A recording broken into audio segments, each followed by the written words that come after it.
Good morning students.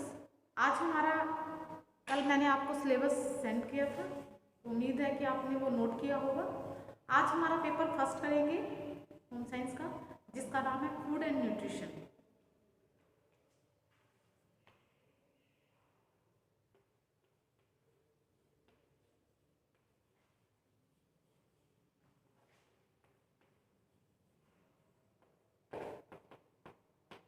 Food and nutrition science.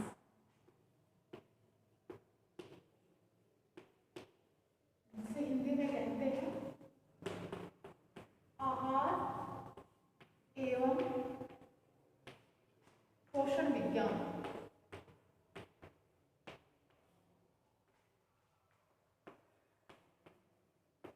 आहार एवं पोषण विज्ञान पेपर हमारा ये फर्स्ट है।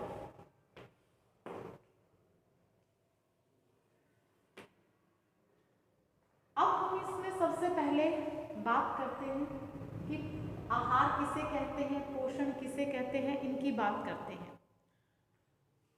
वायु एवं जल के बाद भोजन मनुष्य की आधारभूत आवश्यकता है, यानी बेसिक नीड है। वो क्या है हमारी, आपको बताया था बेसिक नीड के अंतर्गत कौन से आती है, रोटी, कपड़ा और मकान। तो सबसे पहले जो हमारी बेसिक नीड है, मूलभूत जो आवश्यकता है, वो क्या है, भोजन है। भोजन शरीर को ऊर्जा, पौष्टिक तत्व, उष्णता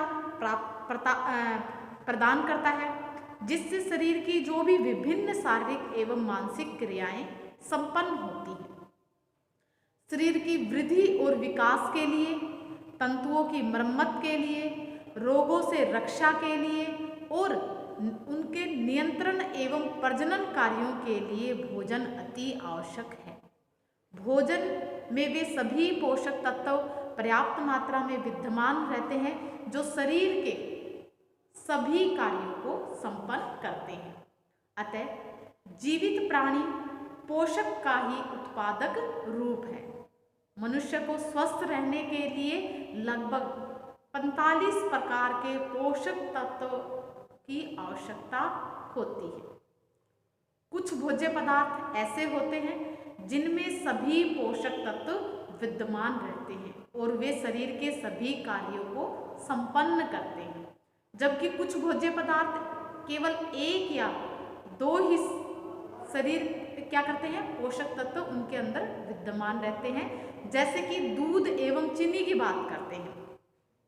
दूध में सभी प्रकार के पोषक तत्व विद्यमान होते हैं, इसीलिए दूध को पूर्ण भोज्य पदार्थ कहा गया है।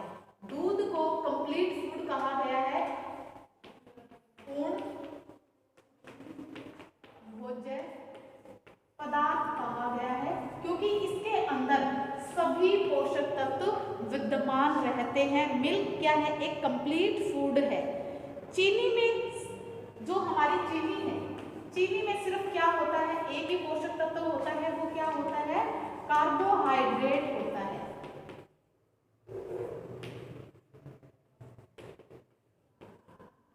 चीनी में क्या होता है, सिर्फ कार्बोहाइड्रेट होता है, इसीलिए इसे अपूर्ण भोज्य, अपूर्ण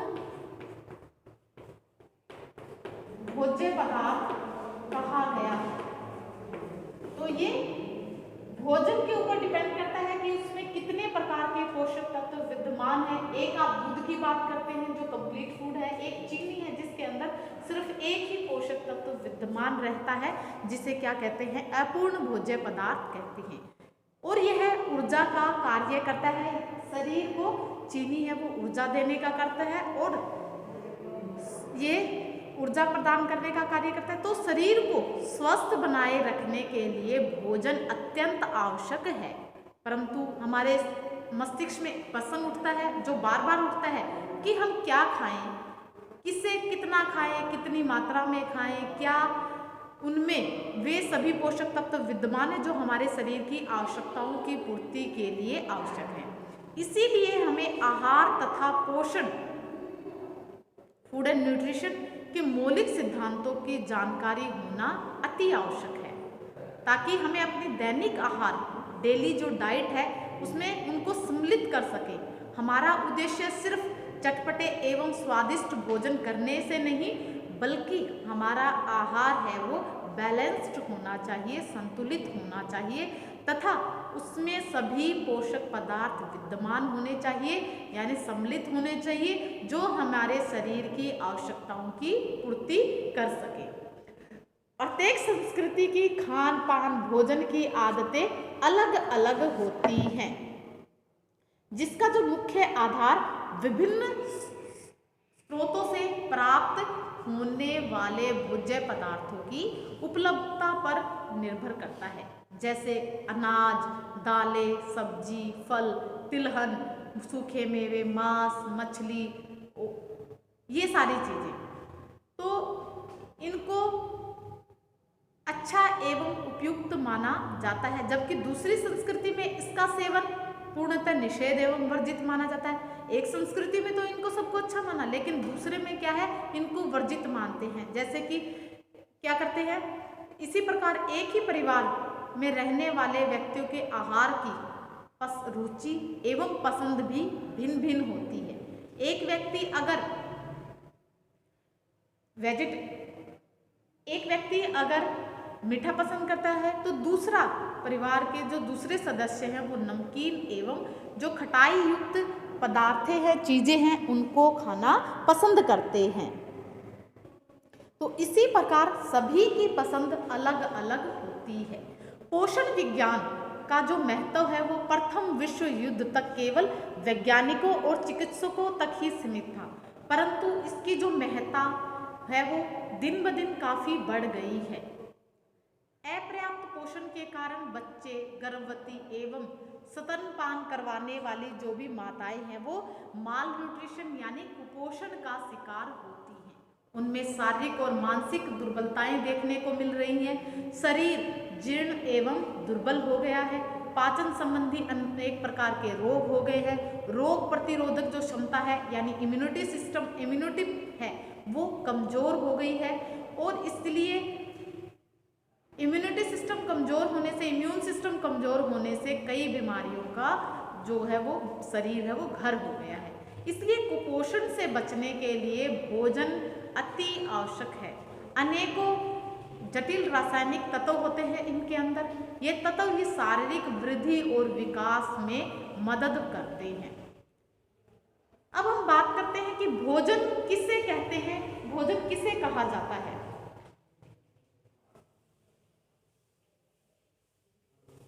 सबसे पहले हम इसमें पोषण की बात करते हैं या भोजन की बात करते हैं। भोजन किसे कहेंगे, तो भोजन क्या होता है, वो आहार जो क्या हो, ठोस एवं तरल हो। ठोस और तरल जो आहार होते हैं वो हम सबसे पहले भोजन की बात करते हैं, आहार की बात करते हैं। भोजन किसे कहेंगे, ठोस और तरल दो अवस्थाओं में होता है। ठोस या तरल पदार्थ होता है जीवित रहने, स्वास्थ्य को बनाए रखने, सामाजिक एवं पारिवारिक संबंध को बनाए रखने के लिए, संवेगात्मक तृप्ति के लिए, सुरक्षा व प्रेम की भावना को दृढ़ बनाए रखने के लिए ये अति आवश्यक होते हैं। मनुष्य की शारीरिक, मानसिक, संवेगात्मक एवं सामाजिक क्षमता के लिए आहार अति आवश्यक पदार्थ है। आहार आपको बताया ये ठोस भी हो सकता है और तरल भी हो सकता है। अब मान लो हमारी जो भी थाली है, थाली के अंदर हमने चावल लिए, चावल है, दाल है और इसमें सब्जी है, दूध है, ये सारी चीजें क्या है हमारी थाली के अंदर होती हैं। तो ये क्या है, हम क्या कहते हैं, इसको आहार कहते हैं, जो भी हमारे जो शरीर के जिसमें थाली के अंदर होता है। तो इस प्रकार जो भोजन है उससे तात्पर्य है कि उन सभी ठोस एवं तरल पदार्थों से है जिसे हम खाते अथवा पीते हैं, जिससे हमारी शरीर की वृद्धि होती है, शरीर की टूट फूट जो हो जाती है उनकी मरम्मत का कार्य करता है, तंतुओं की मरम्मत करता है तथा शरीर के विकास, उनकी परिपक्वता, सुडौल एवं उसको सुगठित बनाए रखता है। इस प्रकार भोजन की जो परिभाषित किया जाता है, हम कह सकते हैं कि भोजन वह वह सभी ठोस एवं तरल पदार्थ जिसे हम खा या पी सकते हैं, यानी खाने योग्य हो और पीने योग्य हो, जिसे हम आसानी से पचा सकें, जिससे हमारे शरीर को ऊर्जा एवं उष्णता मिलती है और शरीर की वृद्धि होती है, मरम्मत होती है, उसे हम क्या कहते हैं, भोजन कहलाता है। इसके अंदर कौन कौन सी, ये तो हमारे खाली हो गई भी इसके अंदर है, और हम क्या कहेंगे, जिसे हमारे इसके अंदर होगा कार्बोहाइड्रेट होगा, प्रोटीन होगा, इसके अंदर एनर्जी यानी एनर्जी नहीं सॉरी फैट होगा, विटामिन्स होंगे, मिनरल्स होंगे, ये सारे क्या है हमारे न्यूट्रिएंट्स के अंदर आते हैं। वाटर है, ये सारे हमारे आहार के अंदर सम्मिलित होते हैं। अब आहार है, ये तो हमारे आहार की बात हुई। अब हम पोषण की बात करते हैं। आज की क्लास में सिर्फ इंट्रो ही होगा, हम आपसे डिस्कस कर रहे हैं कि आपके डेफिनेशंस आ जाते हैं 2-2 नंबर में कि आहार किसे कहते हैं, पोषण किसे कहते हैं, भोजन किसे कहते हैं, या फिर कहें कि इन सब की डेफिनेशंस आ जाती हैं। अब हम पोषण की बात करते हैं कि पोषण किसे कहते हैं। पोषण क्या है, एक प्रक्रिया होती है, ये क्या है, एक प्रक्रिया है। इसमें क्या है, प्रक्रिया के दौरान जो हम खाते हैं भोजन, जैसे हमने खाया तो हमारा पाचन हुआ, पाचन के बाद उसका अवशोषण हुआ, अवशोषण हुआ, फिर उसका क्या हुआ, उसका हस्तांतरण या कहें उसका पूरे शरीर में डिस्ट्रीब्यूशन हुआ, तो हम उसको कहेंगे परिवहन हुआ। फिर हमने क्या, क्रिया हुई, और क्रिया के बाद उसका क्या हो गया, उत्सर्जन हुआ। तो ये क्या है, हमारा पोषण कहलाता है। तो पोषण क्या है, एक प्रक्रिया है जिसके अंदर जो भी हम खाते हैं, जो भी हम भोजन लेते हैं, वो हमारा क्या हुआ, सबसे पहले उसके पाचन, आपको पता पाचन क्या होता है, भोजन का छोटे छोटे टुकड़ों में टूटना क्या कहलाता है, पाचन कहलाता है। अवशोषण क्या कहलाता है, अवशोषण किसे कहेंगे, जो छोटे छोटे भोजन है वो छोटे छोटे टुकड़ों में टूट गया, टूटने के बाद में उसमें से जो न्यूट्रिएंट्स निकलते हैं, यानी नए पदार्थों का निर्माण जो होता है, वो हमारा अवशोषण कहलाता है। भोजन का छोटे छोटे टुकड़ों में टूटने के बाद उसका अवशोषण होता है, यानी नए पदार्थों का निर्माण होता है। नए पदार्थों के निर्माण के बाद जो हमारा जो भी न्यूट्रिएंट्स होते हैं, चाहे कार्बोहाइड्रेट है, चाहे फैट है, चाहे वो विटामिन्स हैं, चाहे मिनरल्स है, वो हमारे शरीर में, पूरे शरीर में परिवहन करते हैं, यानी पूरे शरीर के जो भी ऑर्गन्स हैं उनमें क्या काम करते हैं, वो पहुंच जाते हैं, और क्या करते हैं, हमारे शरीर की वृद्धि, विकास, मरम्मत, और जो भी तंतुओं की टूट फूट हो जाती है उनमें वो मदद करते हैं। उसके बाद उन्होंने परिवहन किया, परिवहन करने के बाद वो क्या है, क्रिया की। उन्होंने कौन सी क्रिया की कि नई नई चीजें, जैसे कि ब्लड में मिलकर उन्होंने शरीर के साथ में जो रोगों से लड़ने की शक्ति मिलती है, तंतुओं में मरम्मत की। तो इस प्रकार से उसमें क्या है, क्रिया की। क्रिया करने के बाद में क्या है, उसमें से जो कुछ वेस्ट, सारा जो कुछ खाते हैं हम शरीर में, वो ये नहीं है कि सारा ही न्यूट्रिएंट होता है, उसमें से कुछ क्या है, न्यूट्रिएंट्स निकल के, जैसे कि हम किसी भी चीज़ से, चाहे मौसमी है या हम जूस निकालते हैं, जूस निकालने के बाद में उसमें से क्या बच जाता है, पल्प बच जाता है या वेस्ट बच जाता है, उसको हम फेंक देते हैं। तो वैसे ही क्या है, जब हमारे शरीर में क्रिया हो जाती है तो उसकी क्रिया होने के बाद में क्या बच जाता है, उसमें से वेस्ट बच जाता है, जो हमारे उत्सर्जी अंगों के द्वारा बाहर निकाल दिया जाता है। उससे ही क्या कहते हैं, उत्सर्जन कहते हैं। यानी उत्सर्जन की क्रिया क्या है, जो हमारे शरीर में जो भी वेस्ट होते हैं उनका बाहर निकलना उत्सर्जन कहलाता है।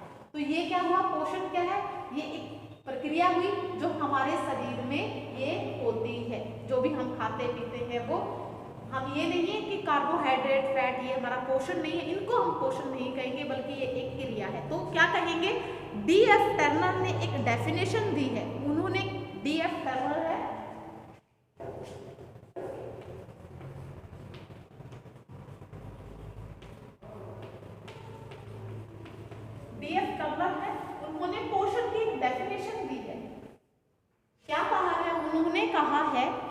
पोषण शरीर में होने वाली विभिन्न क्रियाओं का संगठन है जिसके द्वारा सजीव प्राणी ऐसे पदार्थों को ग्रहण तथा उपयोग करता है जो शरीर के विभिन्न कार्यों को संपन्न करते हैं, शारीरिक वृद्धि के लिए आवश्यक होते हैं तथा टूट फूट व उनका पुनर्निर्माण करते हैं।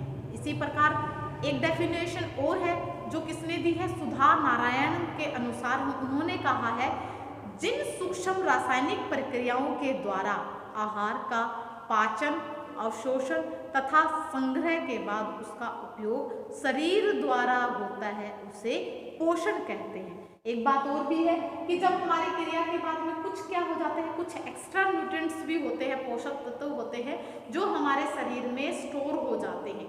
जब हमें आवश्यकता पड़ती है या हम कभी जैसे कि हम खाना नहीं खा पाते हैं या फिर उपवास की जो अवस्था होती है उस समय क्या है वो हमारे शरीर में से वहाँ से स्टोरेज में से निकलकर क्या करते हैं, शरीर में कार्य करते हैं। तो आवश्यकता पड़ने से वहाँ से वो न्यूट्रिएंट्स मिल जाते हैं। तो इस प्रकार से आपको एक डेफिनेशन और है इसमें यूडकिन की।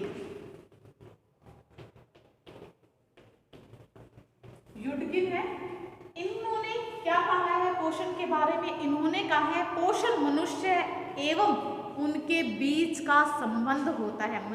पोषण मनुष्य एवं उनके बीच का संबंध है जिसमें शारीरिक, सामाजिक, मनोवैज्ञानिक तथा जैविकीय पहलू भी सम्मिलित होते हैं। तो ये उन्होंने पोषण के लिए डेफिनेशन बताई है। तो उन्होंने पोषण, अब आपको समझ में आया होगा कि आहार क्या है और पोषण क्या होता है।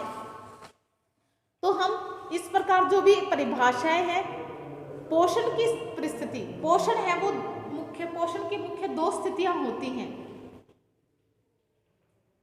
पोषण की दो स्थितियां होती हैं,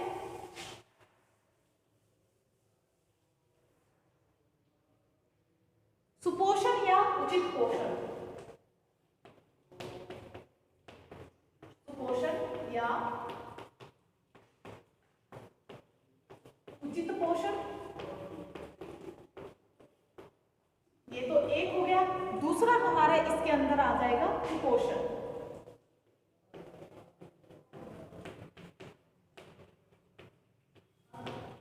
सुपोषण या उचित पोषण या कुपोषण। सुपोषण या उचित पोषण तथा कुपोषण, क्योंकि जहां व्यक्ति को भरपेट भोजन उपलब्ध होता है, जैसे बच्चे, गर्भवती एवं धात्री माताएं अधिकतर अल्प पोषण या कुपोषण की शिकार होती हैं। अब हम यहाँ सुपोषण की बात करते हैं, जो जिस आहार में हमारे सभी न्यूट्रिएंट सम्मिलित होते हैं, जिसमें सभी पोषक तत्व सम्मिलित होते हैं, चाहे वो कार्बोज हो, कार्बोहाइड्रेट हो या कार्बोज हो, एक ही चीज है, कार्बोज हो, चाहे वो वसा हो, चाहे प्रोटीन हो, प्रोटीन, विटामिन्स, खनिज लवण, इन सभी पदार्थों का हमारे भोजन में सम्मिलित होना, प्रॉपर हमारे डाइट में सम्मिलित होना, ये क्या कहलाता है, सुपोषण या उचित पोषण होगा। जो मनुष्य डेली अपनी लाइफ आहार में इन चीजों को सम्मिलित करता है तो उसे कोई भी या किसी भी प्रकार की कुपोषण का शिकार नहीं होना पड़ेगा। अब हम कुपोषण की बात करते हैं, ये तो हुआ हमारा सुपोषण, उचित पोषण या सुपोषण। कुपोषण किसे कहते हैं, किसी भी चीज की शरीर में अधिकता या कमी, अधिकता या कमी कुपोषण कहलाती है। ये चीज तो कम देखने को मिलती है, हमारे इंडिया में ज्यादातर पोषक तत्वों की कमी देखने को मिलती है। अधिकता तो बहुत कम देखने को मिलती है, लेकिन कमी ज्यादातर मिलती है। आप देखेंगे कि चाहे बच्चे हों, बच्चे, माताएं, माता हो, गर्भवती माता हो गई या दुग्धपान करवाने वाली धात्री माता हो गई,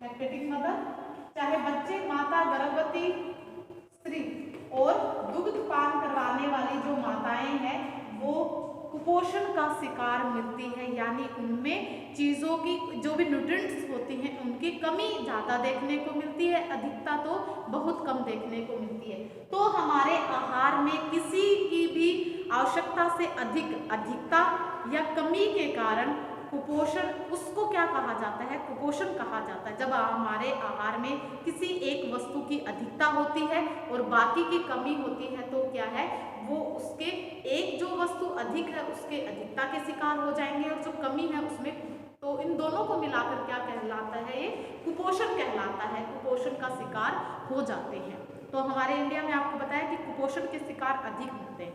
एक और बात करते हैं हम कि डाइट है, डाइट किसे कहते हैं। हम बोलते हैं कि डाइट लेनी है, प्रॉपर डाइट होनी चाहिए। डाइट किसे कहेंगे हम, डाइट क्या है, आहार को ही कहते हैं। डाइट हम आहार को कहते हैं कि व्यक्ति एक दिन में जितना भोजन ग्रहण करता है, भोजन की वह मात्रा एक दिन की आहार कहलाता है। जो भी हम एक दिन में सुबह से लेकर जब उठते हैं, उठने से लेकर सोने तक जो भी हम कुछ भी खाते हैं वो हमारी डाइट कहलाती है। तो ये क्या कहलाता है, हमारा आहार कहलाता है। आहार को भी दो भागों में बांटा गया है। एक होता है संतुलित आहार, संतुलित आहार या बैलेंस्ड डाइट, और दूसरे जो होता है असंतुलित आहार।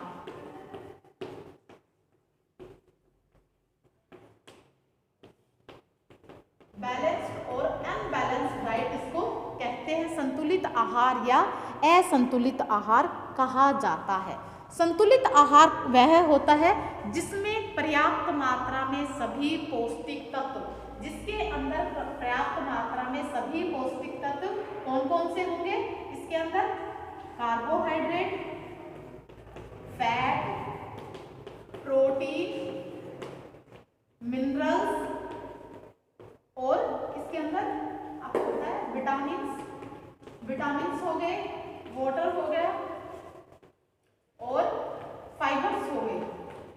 ये हमारे, ये आगे बताएंगे आपको क्या क्या रहेंगे। तो ये सारी चीजें हमारे आहार में जब सम्मिलित होती हैं तो वो क्या कहलाती है, बैलेंस डाइट कहलाती है या संतुलित आहार कहलाता है। असंतुलित आहार किसे कहते हैं, बैलेंस जो डाइट है वो हमारे क्या कार्य करते हैं, भिन्न भिन्न कार्य करते हैं। जैसे कि ये शरीर को ऊर्जा देने का काम करते हैं, जैसे कार्बोहाइड्रेट है वो क्या काम करते हैं, ऊर्जा देते हैं। फैट भी क्या करता है, शरीर के जो भी तंतु वगैरह होते हैं, जो फैट होते हैं वो हमारे शरीर को ऊर्जा देने का काम करते हैं। कार्बोहाइड्रेट और फैट दोनों क्या करते हैं, ऊर्जा देने का काम करते हैं। प्रोटीन क्या कार्य करते हैं, प्रोटीन हमारे शरीर की तंतुओं की मरम्मत करते हैं, जो कोशिकाओं की टूट फूट हो जाती है, कोशिकाओं की टूट फूट और निर्माण का काम करते हैं, निर्माण का ये कार्य करते हैं प्रोटीन्स।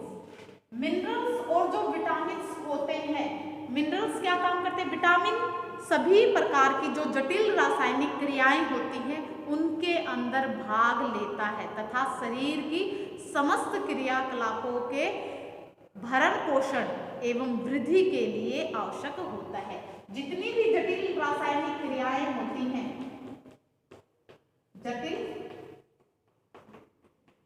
रासायनिक क्रियाओं में भाग लेते हैं ये विटामिन होते हैं। इनकी जो कार्बोहाइड्रेट, फैट और जो प्रोटीन होते हैं इनकी हमें आवश्यकता अधिक होती है इनके कंपैरिजन में। इनकी मात्रा हमें हमारे शरीर में बिल्कुल थोड़ी थोड़ी आवश्यकता होती है। अब हम खनिज लवण की बात करते हैं। खनिज लवण क्या कार्य करते हैं, ये निर्माणात्मक कार्य करते हैं।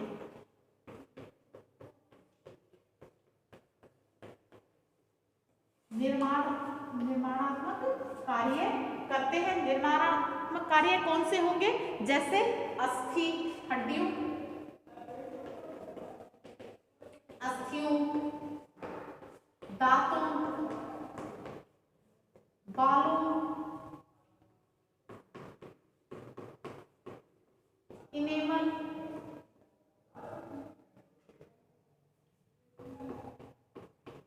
इन सभी के निर्माण में मदद करते हैं। ये हमारे शरीर के अस्थियों, दांतों, कोमल तंतुओं और रक्त आदि के निर्माण के लिए मिनरल्स हेल्पफुल होते हैं।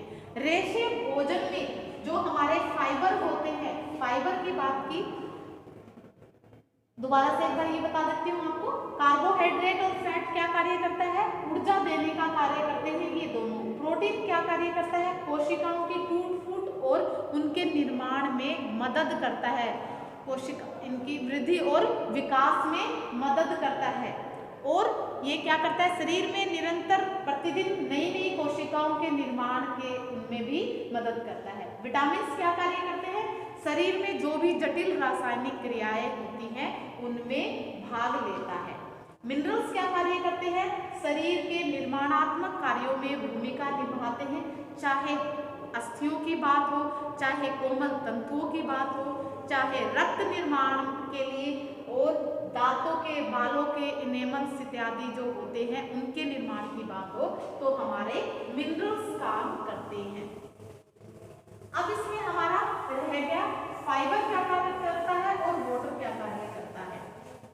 जो पानी होता है, पानी है वो शरीर के बैलेंस को, हमारा जो बॉडी का जो टेम्परेचर होता है उसको मेंटेन करके रखता है। बॉडी के जो टेम्परेचर, शरीर के तापमान को नियंत्रित करने के लिए पानी की आवश्यकता होती है। ये तो हुई हमारी पानी की आवश्यकता। वैसे तो क्या है, शरीर की सभी जो भी क्रियाएं होती हैं, जैसे अंतर्ग्रहण हो गया, पाचन है, अवशोषण है, चयापचय है, उत्सर्जन आदि कार्यों के लिए पानी की आवश्यकता होती है। तो उनके अलावा ये क्या कार्य करता है? शरीर के टेम्परेचर को मेंटेन करके रखता है। तो ये हुआ हमारा इसमें पानी की भूमिका। अब रेशे की बात करते हैं कि जो फाइबर होते हैं, या कहें रेशे, कहें फाइबर, कहें रेशे, कहें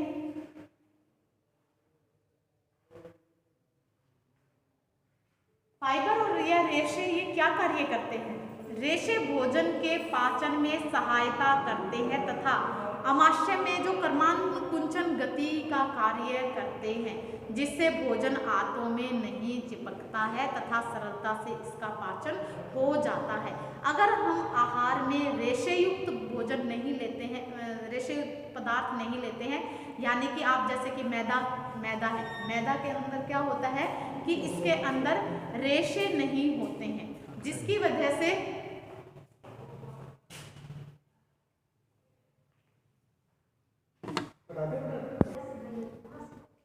रेशे क्या कार्य करते हैं? ये हमारे शरीर की कर्मानुकुंचन गति को करते हैं, जिससे हमारी पाचन की क्रिया आसान हो जाती है। उदाहरण के लिए जैसे कि आप मैदा खाते हैं, तो मैदा में क्या होता है कि वो फाइन पाउडर होता है जो हमारी आंतों में चिपक जाता है, उसके अंदर रेशे सम्मिलित नहीं होते हैं। इसलिए कहते हैं कि आहार में साबुत अनाज है, छिलके वाली जो दालें हैं, या फिर जो चोकर सहित आटा है, चोकर बोलते हैं रेशे को, चोकर भी कहा जाता है। चोकर आटे का जो छानस होता है उसको क्या कहते हैं? चोकर कहते हैं। चोकर कहते हैं। चोकर सहित आटा खाना चाहिए, जिससे हमारे शरीर में हमारे जो आंतें हैं वो साफ हो जाएं, और हमारे आंतों पर अगर हम आहार में रेशे युक्त भोजन नहीं लेते हैं तो हमारे कॉन्स्टिपेशन यानी कब्ज की शिकायत हो जाती है। तो ये हुई हमारी किसकी बात? संतुलित आहार की बात हुई कि संतुलित आहार क्या क्या कार्य करते हैं। अब इसमें असंतुलित आहार आ जाता है। असंतुलित आहार किसको कहते हैं? जब आहार में एक या दो से अधिक, असंतुलित आहार किसको कहेंगे? जब हमारे आहार में एक से अधिक पोषक पदार्थों की कमी होती है, कमी या अधिकता होती है, तो वह असंतुलित आहार कहलाता है। भारत जैसे गरीब देश में अज्ञानता के कारण यहाँ के अधिकांश निवासियों के पोषक तत्वों की जो भोजन है उसमें पोषक तत्वों की कमी पाई जाती है। इनके आहार में कैलोरी की तो अधिकता होती है, परंतु और जो भी पौष्टिक तत्व होते हैं उनकी कमी पाई जाती है।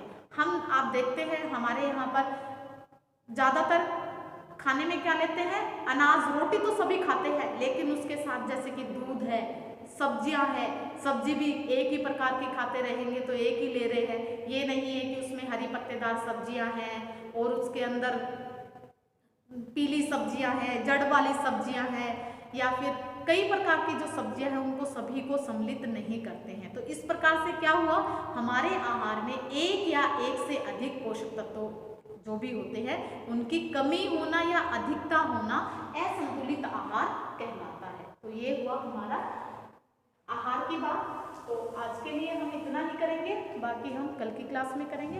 Okay bye, have a nice day.